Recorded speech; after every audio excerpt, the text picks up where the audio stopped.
Travelers across the U.S. are starting to feel the impacts of the government shutdown as air traffic control staffing shortages disrupt flights across the country. The Transportation Department is seeing more sick calls from air traffic controllers who are required to work during the shutdown but aren't getting paid. So here with more on the situation as the shutdown drags on, President of the Jets FBO Network, Mike Hillman. Mike, thank you for joining us again. Good morning. So can you tell us what airports are facing the main brunt of these delays? Is it mostly the larger airports?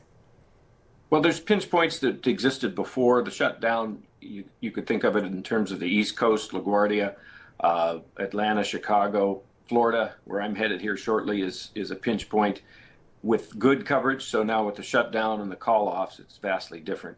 But there's really two pinch points. First one is TSA.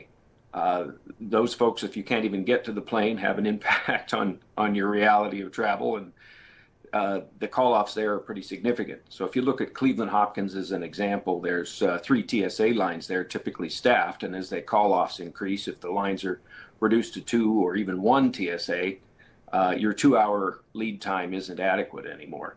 And I think it's probably important for the travelers to keep in mind that most of the time, the airlines do not reimburse you for missing your flight because you didn't get through the TSA lines, although there's been some exceptions recently. How else could the shutdown affect air travel? Well, TSA being the first, and as you indicated, ATC probably the second pinch point. Recent travels here this week, I did Youngstown to Indy. That should be a 35-minute flight. It ended up being a 50-minute flight because of the congestion and lack of controllers. We got pushed off to a different arrival, and we had quite a bit of delay. So the typical pinch points where the controllers start to call off more is going to be significant. And then the third rail that we haven't even seen yet is the regulatory or oversight part of the FAA. That isn't as quickly realized, but down the road, when check rides stop being observed, when maintenance stops being inspected, things will grind to a halt even more severely. So it's hard to imagine where weeks could go along where air travel isn't going to be impacted immensely. So in your expert opinion, is it still safe to fly during a government shutdown?